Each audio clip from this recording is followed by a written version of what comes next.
Gracias, Señor. Solo tú lo has hecho posible, Señor. Solo tú eres digno. Solo tú, Señor, abriste un camino vivo y nuevo delante del Padre. Solo tú, Señor. Solo tú, Señor. Solo tú. Solo a ti sea la gloria. Gracias, Jesús. Gracias, Jesús. Gracias, Jesús. Gloria a ti, Señor. Bendito sea Dios. Bendito sea Dios.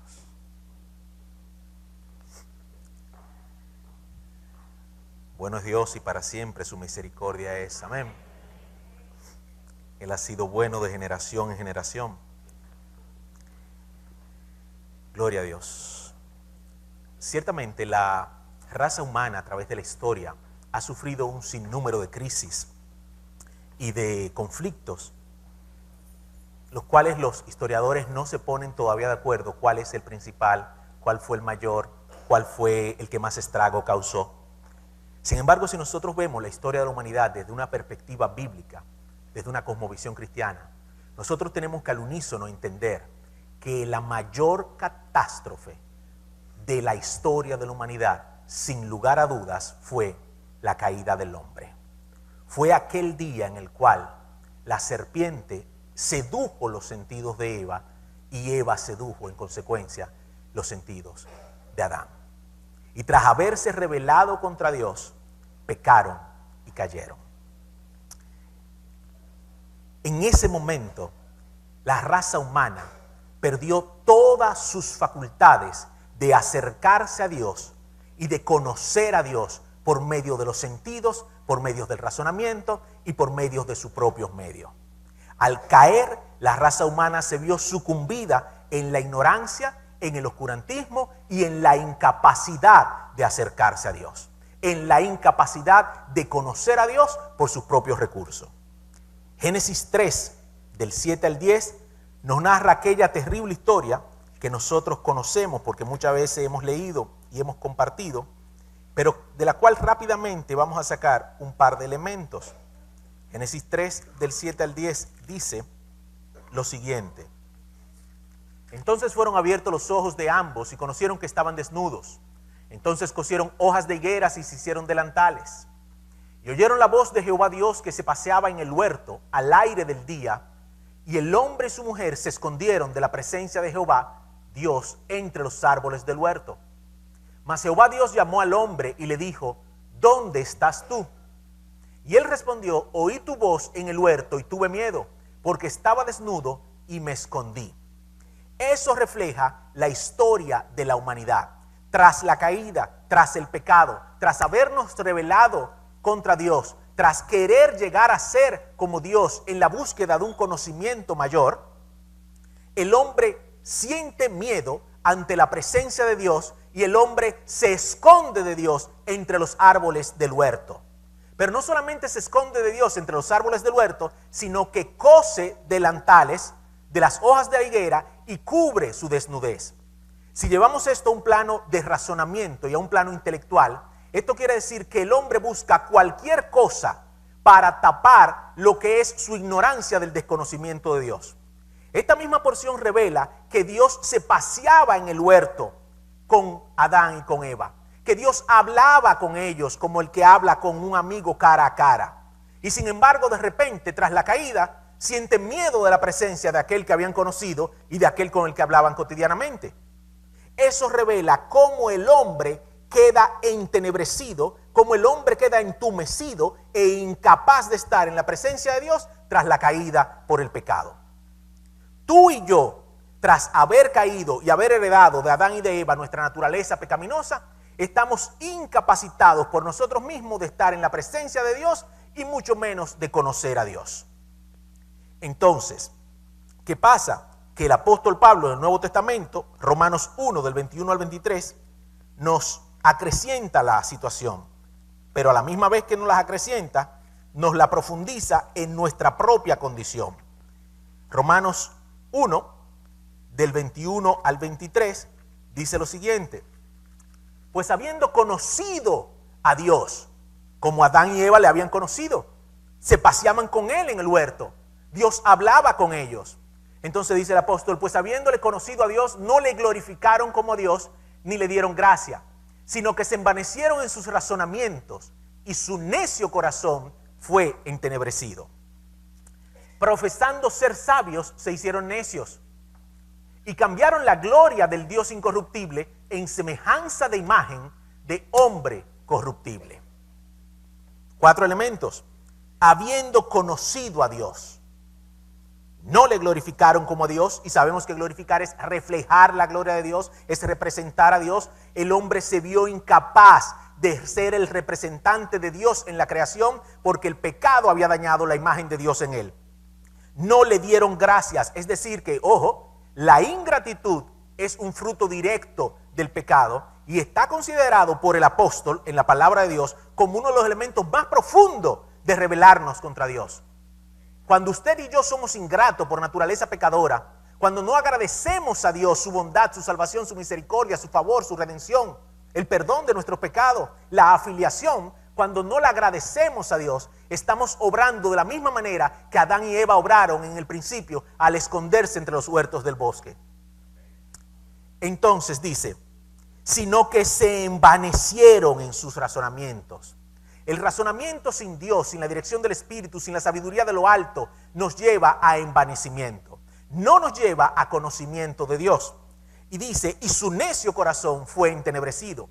Entonces la palabra de Dios nos revela que el razonamiento sin la iluminación del Espíritu Santo nos lleva a entenebrecimiento y nos lleva a envanecimiento. Es decir, que ya que los sentidos fueron embotados, el otro recurso para conocer a Dios, que es el razonamiento, tampoco nos funciona sin la iluminación del Espíritu Santo. Amén. Entonces dice, profesando ser sabios. Y esto es lo que sucede. El hombre se aparta de Dios y empieza a razonar, porque habiendo sido creado a imagen y semejanza de Dios, teniendo la gracia común sobre él, Dios le dio capacidad para razonar. Sin embargo, Salomón declara que el principio de la sabiduría es el temor a Dios. Pero el hombre quiere ser sabio sin temer a Jehová. El hombre quiere ser sabio y razona en su propia sabiduría, y creyendo ser sabio, dice Dios, se vuelve necio. Entonces, al hacerse necio, cambia, oigan bien, la gloria de la presencia de Dios, la gloria incorruptible, por un delantal de hoja de higuera. Cambia la gloria de Dios, la revelación de Dios, por cualquier otra cosa. Por la imagen de hombre, de reptiles. Póngale nombre. Pretendiendo ser sabio, cambia la gloria de la revelación de Dios por cualquier otra cosa que su corazón entenebrecido decide adorar. Entonces, ¿qué sucede?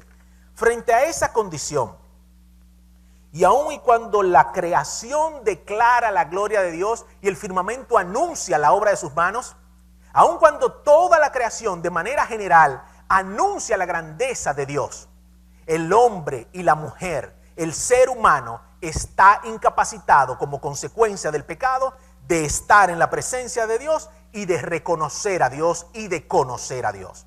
Entonces, ¿qué nos queda? ¿Cuál es nuestra esperanza? ¿Cómo podemos acercarnos a Dios? ¿Cómo podemos reconocer la grandeza de Dios? ¿Y cómo podemos conocer al Dios de tanta gloria? La palabra de Dios nos lleva a 3 preguntas fundamentales que se hacen en momentos distintos de la historia de la palabra. Sin embargo, abarcan diferentes tiempos, pero resumen las 3 preguntas que nos llevan al conocimiento de quién es la gloria de Dios. La primera de ellas, Dios pregunta.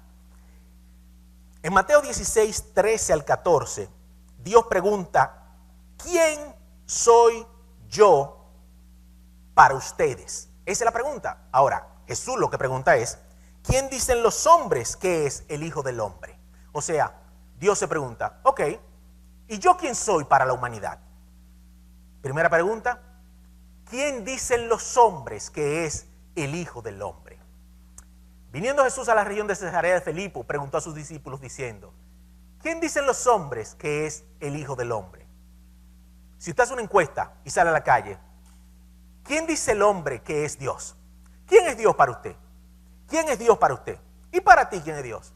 Y para tu abuela, ¿quién es Dios? Y para ti, ¿quién es Dios? ¿Qué dicen los hombres a través de la historia que es Dios? Entonces ellos respondieron, para unos, Juan el Bautista, para otros, Elías, para otros, Jeremías, y para otros, alguno de los profetas. Y si nosotros cogemos los tres que ellos mencionan por nombre y los enmarcamos en lo que simbolizaron cada uno de ellos, vamos a tener lo siguiente. Juan el Bautista habla de tiempo de renovación, de nuevos tiempos y de rotura de paradigmas, de confrontación a la élite religiosa. Entonces de repente una gran parte de la humanidad entiende que Dios es aquel que viene a romper lo establecido y a traer una nueva revelación. Y eso es lo que un grupo de gente entiende por lo que es Dios. Juan el Bautista y lo que él representa. Y otro le dice, no es solamente una ruptura de paradigmas, no es una revelación nueva, no es una filosofía nueva, no es un orientalismo nuevo que yo no conocía. No. Él es Elías, el que hace descender fuego del cielo, el que trae con poder y gloria la majestad de Dios y hace portentos y maravillas y levanta muertos. Ese es Dios. Y otro más le dice, no, espérate. No solamente Dios levanta muertos, también está el que castiga. ¿Por qué? Porque Jeremías representa el juicio y el castigo de Dios declarado sobre Israel a causa de su idolatría. Entonces, no. Dios también es aquel que tiene una condenación apocalíptica sobre la humanidad. Y tú vas a ver, le quedan 12 años. En el 2000 viene el Y2K. Eso es Dios, eso es revelación de Dios. En el 2012, según el calendario azteca, se acaba el mundo. Y esa es la revelación de Dios. Entonces, cada grupo de hombres a lo largo de la historia tiene un concepto de quién es Dios y de cómo debe expresarse el Dios quienes ellos consideran creer. Y ahí caemos entonces en el panteísmo, en el deísmo, en el budismo, en el islamismo, en todos los ismos, incluyendo el evolucionismo, los ateos, los agnósticos y una serie de filosofías y tendencias religiosas muy en boga el día de hoy. Pero ninguna de ellas trae una respuesta concreta de salvación y de revelación a la raza humana como Cristo la trajo. Óigame bien, ningún líder religioso, ningún maestro ascendido, ningún líder espiritual, ningún maestro no ascendido, ningún gran filósofo, nadie en la historia de la humanidad se ha atrevido a decir, yo soy la verdad. El único que taxativamente y declarativamente dijo, yo soy la verdad, autoritativamente, yo soy la verdad, fue Jesucristo. No dijo la verdad es una revelación. No dijo la verdad es lo que yo te voy a decir ahora. Él dijo yo soy la verdad. Mi persona y todo lo que yo soy es toda la verdad de Dios revelada para la humanidad. Pero ¿qué pasó? Que cuando él estaba frente a Poncio Pilatos y Poncio Pilato le dijo, ¿y qué es la verdad? ¿Qué hizo Poncio Pilato, iglesia? Lo mismo que hicieron Adán y Eva. Se fue. Cuando Jesús iba a responder, se fue. Dijo, ¿y qué es la verdad? ¡Fua! Y por aquí quema derecho. Eso es lo que hace el ser humano cuando no busca humilde y genuinamente la revelación de Dios en Cristo Jesús. Cristo le dijo, yo soy la verdad. Yo vine a dar testimonio de la verdad. Él era la verdad y en él se iba a testificar la verdad de la revelación de Dios.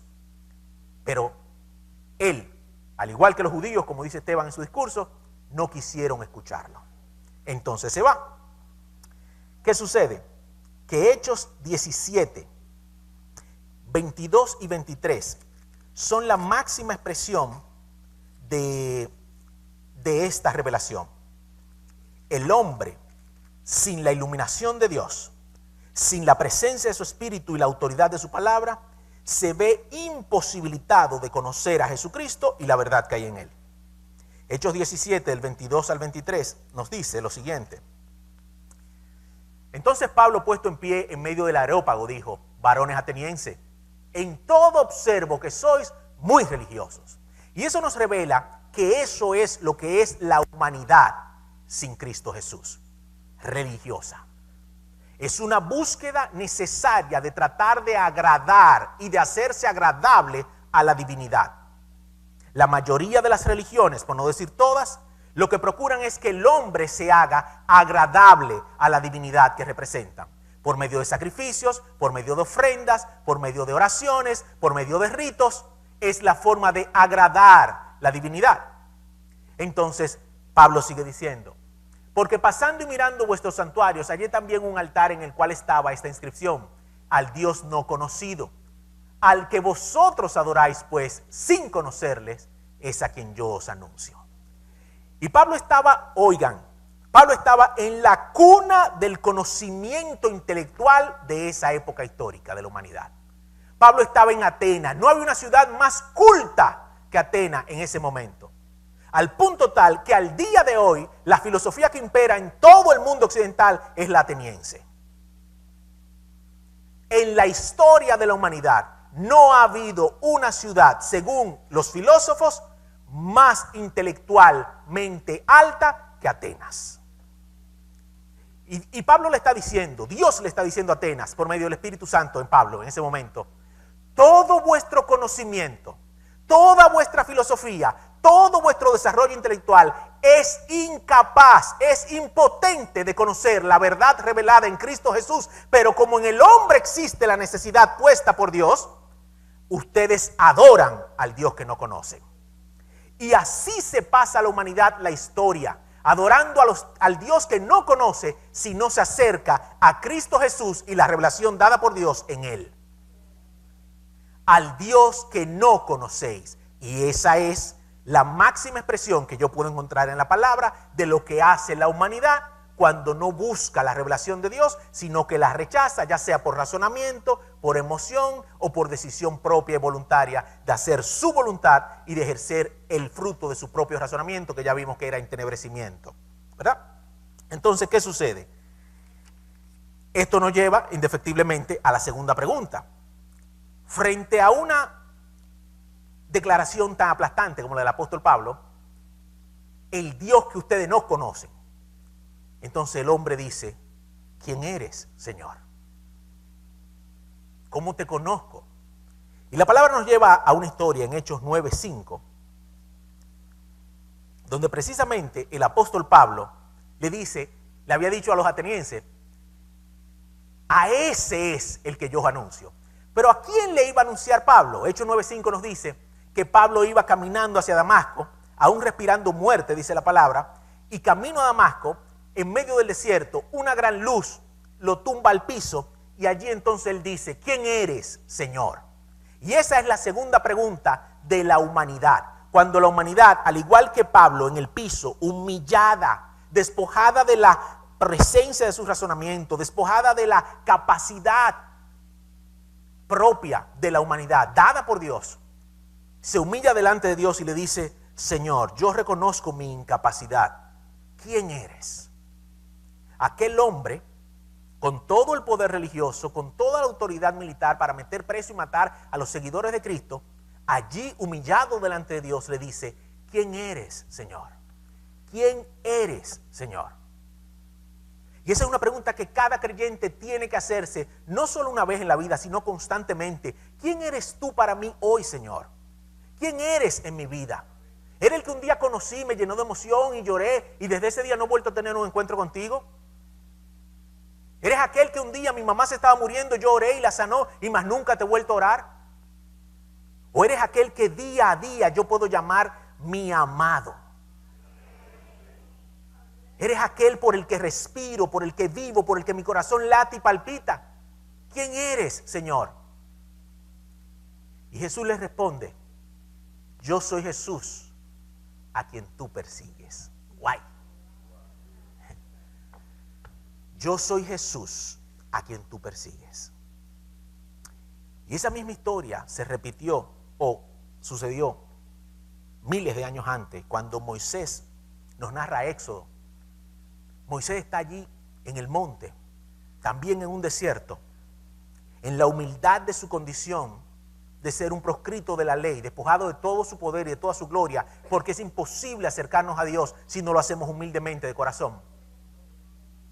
Y Moisés, despojado de toda su gloria, de todo su poder, de todo el conocimiento de los egipcios, dice que se acerca con reverencia a la zarza para ver qué era ese gran misterio.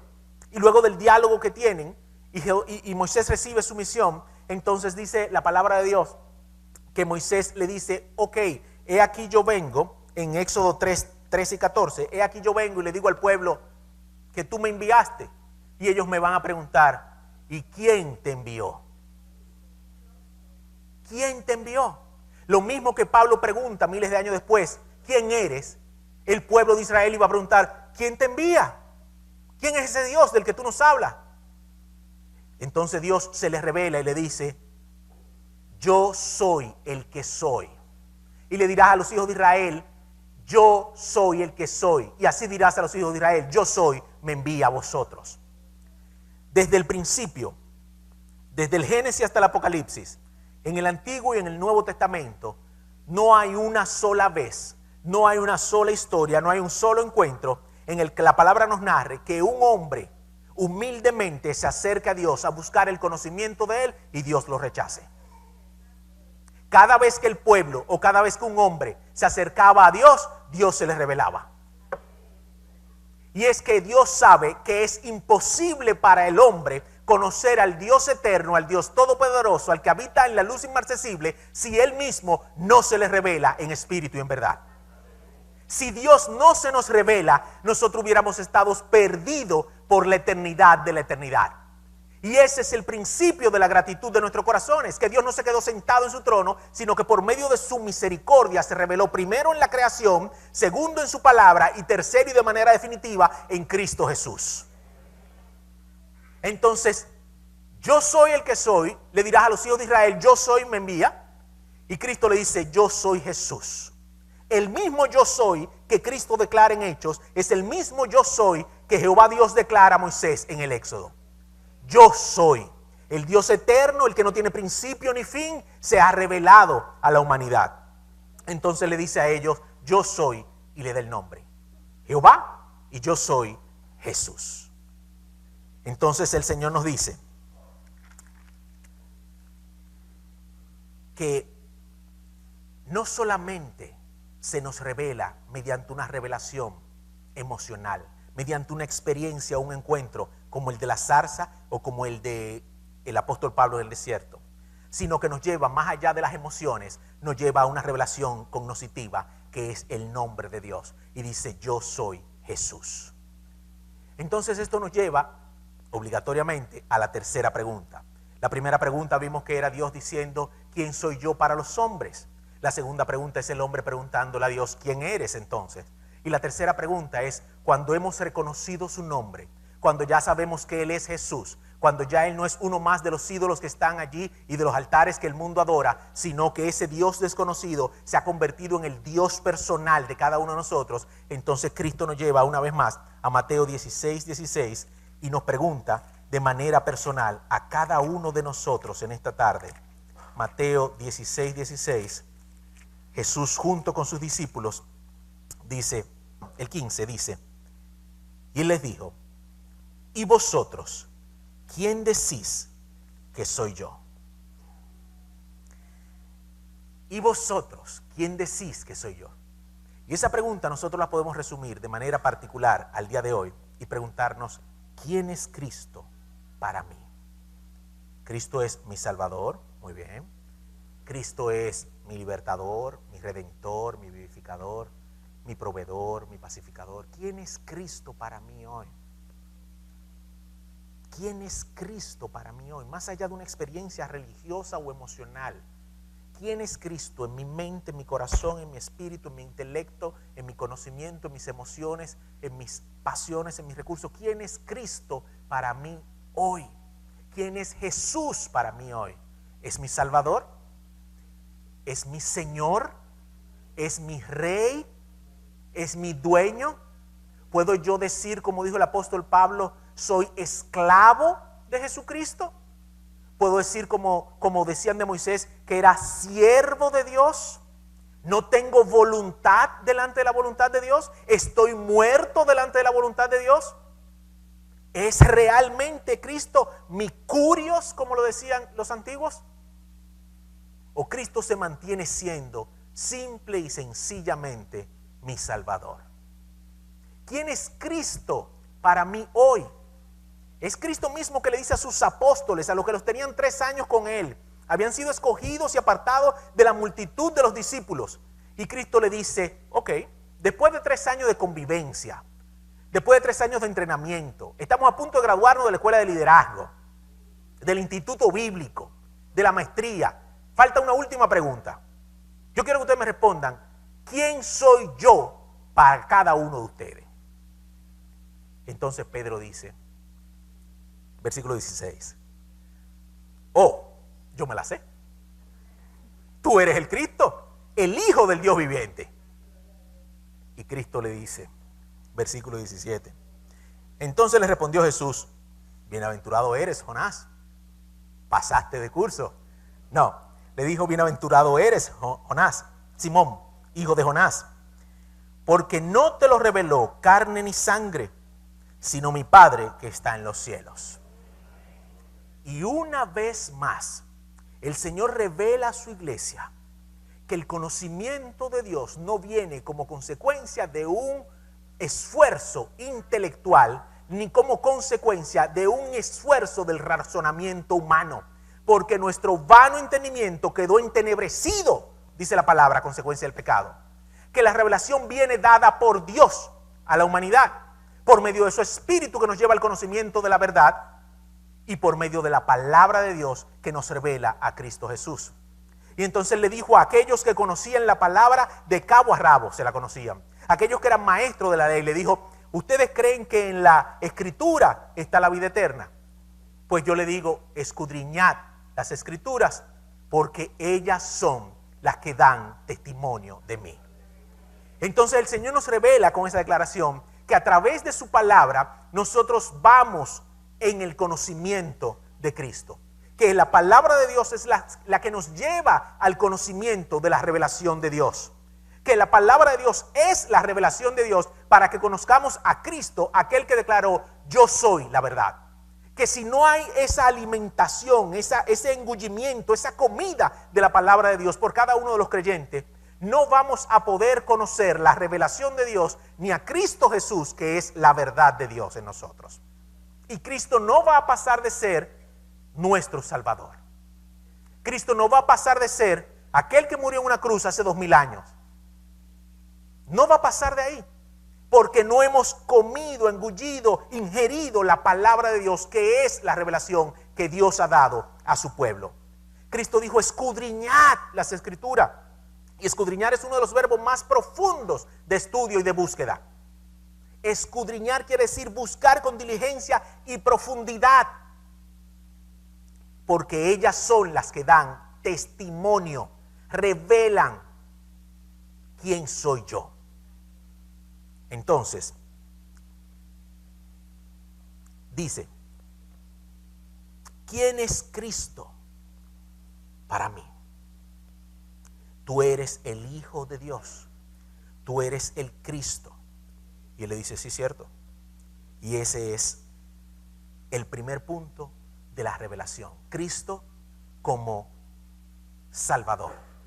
Dijimos que la tercera pregunta era, ¿quién es Cristo para mí hoy? Y esa tercera pregunta, a su vez, se responde con 3 puntos. A, tú eres el Hijo de Dios. Tú eres el Cristo. Es decir, tú eres mi Salvador, tú eres mi Redentor, tú eres el que borra mis pecados y me trae a la condición de hijo. Ese es el conocimiento primario de la revelación de Dios a la raza humana. Pero entonces viene B, Hebreos 1, del 1 al 4, y nos dice lo siguiente: una vez que Jesucristo ha sido hecho nuestro Salvador, la palabra nos lleva a una revelación más profunda dada por Dios. Y Hebreos 1, del 1 al 4, dice, Dios, habiendo hablado muchas veces y de muchas maneras en otro tiempo a los padres por los profetas, dice, Dios habló por los profetas, ¿verdad? En estos postreros días nos ha hablado por el Hijo. Y fue para mí un regocijo espiritual e intelectual cuando, buscando en los diccionarios griegos, descubrí que donde dice por el Hijo, la mejor traducción es en el Hijo. Dice, en los postreros días Dios nos ha hablado en el Hijo. O sea, en Cristo Jesús, en la persona de Cristo, está la mejor declaración de Dios, el mejor diálogo de Dios, la mejor narrativa de Dios, la mejor expresión de Dios está en la figura de Jesucristo. Entonces dice, y a Jesucristo, a quien constituyó uno, heredero de todo. Los hijos se matan por una herencia, y los abogados cobrando. Pero entonces él dice que el heredero de todo es Jesucristo. Pero no solamente es el heredero de todo, lo cual quiere decir que si él es heredero de todo, él es el Hijo, que si él es el Hijo, él es el heredero de todo el poder y la majestad del Padre. Pero ahí mismo dice, y por quien asimismo hizo el universo. Miren, mi oración esta tarde era, Señor, si alguien no te conoce, que te reconozca esta noche como Señor y Salvador. Pero si los que te conocemos como Señor y Salvador, llévanos a una dimensión tal de que a partir de hoy empecemos a verte no solamente como nuestro Salvador, sino como aquel por medio del cual todo el universo fue hecho y subsiste. Que tu palabra permita que tú te engrandezcas delante de nosotros y en nosotros. Porque no es lo mismo usted vivir creyendo simplemente que Jesús es su Redentor, a usted vivir sabiendo que Jesús es todo lo que vamos a ver que la palabra revela que Él es. Y dice, por quien asimismo hizo el universo, versículo 3, el cual, siendo el resplandor de su gloria, por eso fue que el Señor le dijo a Felipe, pero Felipe, tanto tiempo tienes conmigo y me dices que te muestre el Padre. El que me ha visto a mí, ha visto al Padre. Entonces usted oye gente que dice, no, pero yo quiero que Dios se me aparezca. Pero no quiere leer la Biblia. Y Dios dice, oh, pero Dios me aparece en la Biblia. Ahí está, busca mi revelación, yo estoy ahí. Entonces dice, el resplandor de su gloria, la imagen misma de su sustancia, y quien sustenta todas las cosas con la palabra de su poder, habiendo efectuado la purificación de nuestros pecados por medio de sí mismo. Y yo quiero que volvamos un momentico para atrás. Miren dónde está la purificación de nuestros pecados. Antes de Cristo ser el purificador de nuestros pecados, Cristo es el que sustenta todas las cosas por el poder de su palabra, o por la palabra de su poder. Cristo es la imagen misma de su sustancia. Cristo es el resplandor de su gloria. Cristo es el heredero de todo. Es decir, que cuando usted se acerca a Cristo solamente como su Salvador, usted se está acercando, por así decirlo, en desconocimiento de la grandeza de su majestad. Y solamente lo está tratando como uno solo de sus facultades, el purificador de nuestros pecados. Y Cristo es mucho, mucho, mucho más que eso. Ciertamente es nuestro Redentor, ciertamente es el purificador de nuestro pecado, pero Cristo es el que sustenta todas las cosas. Es la imagen misma del Dios invisible, es el resplandor de su gloria. O sea, Cristo no es simplemente un hombre histórico. Cristo es Dios hecho hombre, y en medio de su divinidad, Él permanece siendo el que se sienta a la diestra del Padre en la majestad de las alturas. Cristo no se compara, no tiene punto de comparación con ningún otro maestro, con ningún filósofo, con ninguna filosofía. Y esa es la dimensión a la que la iglesia tiene que volver hoy. Por eso hoy hay menos mártires que en el siglo I. Por eso hoy nuestros dioses se disfrazan de tecnología, de riqueza, de abundancia, de comida. Porque comparamos o equiparamos a Cristo con cualquier otra cosa que nos da placer y satisfacción. Y Dios es mucho más que eso. Como hay un predicador decir, sí, es muy bueno tú llegar a un parqueo de un supermercado, de un mall, y decir, Señor, ando rápido, consigo un parqueo. Ah, mira el parqueo, Señor, gracias. Pero Dios es mucho más que el que te consigue un parqueo. Es tu Padre y te lo puede conseguir y te lo va a conseguir cada vez que Él entiende en su soberanía que te lo debe conseguir. Pero por favor, es mucho más que el que te puede buscar un parqueo. No es un valet parking. Entonces dice, está exaltado a la diestra de su majestad. Y vamos al tercer elemento. Colosenses 1, del 15 al 20 dice, oigan bien, como si todo lo anterior fuera poco, el apóstol arranca diciendo, Él es la imagen del Dios invisible. Y otra versión dice, la imagen visible del Dios invisible. ¿Usted quiere ver a Dios? Mire a Cristo. ¿Usted quiere ver el poder de Dios? Mire a Cristo. ¿Usted quiere ver la grandeza de Dios? Mire a Cristo. ¿Usted quiere ver el amor de Dios? Mire a Cristo. ¿Usted quiere ver el poderío? Mire a Cristo. Todo lo que usted quiera ver está respondido en Cristo Jesús. Todo, porque Él es el que sustenta todas las cosas. Y sigue diciendo, el primogénito de la creación. Porque en Él fueron creadas todas las cosas. Las que hay en los cielos y las que hay en la tierra. Visibles e invisibles. Sean tronos, sean dominios, sean principados, sean potestades. Todo fue creado por medio de Él y para Él. Todo fue creado por Él y para Él. Por eso esa alabanza dice, a Él sea la gloria. Oh profundas riquezas de la sabiduría de Dios, insondables tus juicios y tus caminos son, porque todo fue creado por Él y para Él. El sol, la luna, las estrellas, los planetas, los exoplanetas, el universo, el polvo cósmico, tú y yo, todo fue creado por Él y para Él. Pero nuestro necio corazón entenebrecido, eso no le hace sentido. ¿Cómo es que yo aquí no le hace sentido? Ser creado para la gloria de Dios no le hace sentido a la humanidad. Pero el apóstol sigue diciendo, y Él es antes que todas las cosas y todas las cosas en Él subsisten.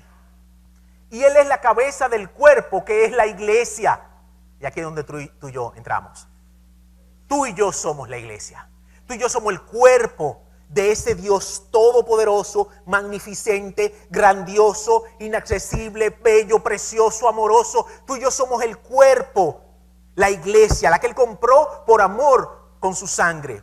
Y dice que Él es la cabeza y Él es el principio, el primogénito de entre los muertos. Y si habla de primogenitura, quiere decir que vienen más hijos atrás. Porque tú y yo estamos llamados a la resurrección de los muertos. Si es que, como decía el apóstol Pablo, si no hemos quedado cuando Él llegue. Entonces habla del primogénito de los muertos para que en todo Él tenga la preeminencia. Por cuanto agradó al Padre que en Él habitase toda la plenitud. Versículo 20. Y por medio de Él reconciliar consigo todas las cosas, así las que están en la tierra como las que están en los cielos, haciendo la paz mediante la sangre de su cruz. La forma por medio de la cual la humanidad fue reconciliada con Dios y llevada a la posibilidad de un entendimiento esclarecido, de unos ojos abiertos y de unos sentidos en capacidad de conocer a Dios, fue por la sangre de Cristo Jesús en la cruz del Calvario. Pero una vez hecho nuestro Señor y nuestro Redentor, una vez habiendo sido nosotros hechos familia de Dios, Dios nos pone en la posición y en la capacidad de, por medio de su palabra y de su espíritu, llegar al conocimiento de poder glorificar a Cristo como Él es digno de ser glorificado. Y el apóstol termina con Colosenses 2, del 9 al 10, diciendo, porque en Él habita corporalmente toda la plenitud de la deidad. Porque en Él habita corporalmente toda la plenitud de la deidad. Y eso quiere decir sencillamente, Cristo es todo hombre y Cristo es todo Dios. Cristo no es Dios imagen de hombre, Cristo no es hombre imagen de Dios, Cristo es hombre y Cristo es Dios. Pero el mundo se enfrasca en decir que eso es mitología. El mundo se enfrasca en decir que eso son tradiciones. El mundo se enfrasca en decir hoy por hoy que todo eso es cultura preestablecida en Occidente. Y la iglesia tiene que prepararse para defender la divinidad de Cristo, el señorío de Cristo, la redención de Cristo, el poder de Cristo, la ley de Cristo, la autoridad de Cristo, de su palabra, de su testimonio, de sus mandamientos, de sus estatutos, de sus valores, de sus fundamentos. Porque en Él habita corporalmente toda la plenitud de la deidad. Y el versículo 10 dice, y vosotros estáis completos en Él, que es la cabeza de todo principado y potestad. Y ese versículo debe llevarnos a nosotros a una esperanza gloriosa y a un gozo inefable. ¿Por qué? Porque dice que en Él estamos completos. Todo el conocimiento que usted necesite, toda la revelación que usted necesite, toda la satisfacción que usted necesite, todo el deleite que usted necesite, todo lo que usted necesite, usted lo tiene en Cristo Jesús. Porque en Él habita corporalmente toda la plenitud de la deidad y vosotros estáis completo en Él, que es la cabeza de todo principado y toda potestad. Una vez resucitado, dice la palabra que se le apareció a Juan en la isla de Patmos. Y Juan, que lo había visto físicamente, que había comido con él, que había bebido con él, que se había recostado de él, que lo había reconocido como su Señor, lo conoció en una dimensión nueva. Y esa es mi oración esta noche. Que la iglesia de Cristo se levante conociendo a su Cristo en una nueva dimensión. Más allá de un encuentro salvífico, más allá de un encuentro de salvación, en una revelación tan profunda como la que tuvo Juan, que dice la palabra que cayó como muerto postrado a sus pies. Porque los ojos le fueron abiertos. Entonces dice la palabra de Dios que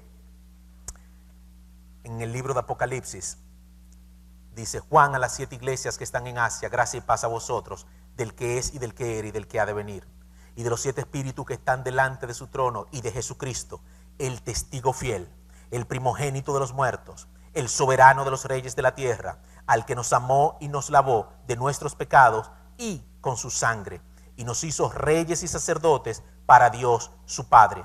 He aquí que viene con las nubes, y todo ojo le verá, y los que le traspasaron y todos los linajes de la tierra harán lamentación por él, porque yo soy el alfa y el omega, el principio y el fin, el Señor, dice, el que es, el que era y el que ha de venir, el Todopoderoso. Y Juan continúa diciendo: y me volví a ver la voz que hablaba conmigo, y vuelto vi 7 candeleros de oro, y en medio de los 7 candeleros de oro, uno semejante al Hijo del Hombre, vestido de una ropa que llegaba hasta los pies, y ceñido por el pecho con un cinto de oro. Su cabeza y sus cabellos eran blancos como la blanca lana, como nieve sus ojos, y como llama de fuego. Y sus pies, semejante al bronce bruñido, refulgente como en un horno.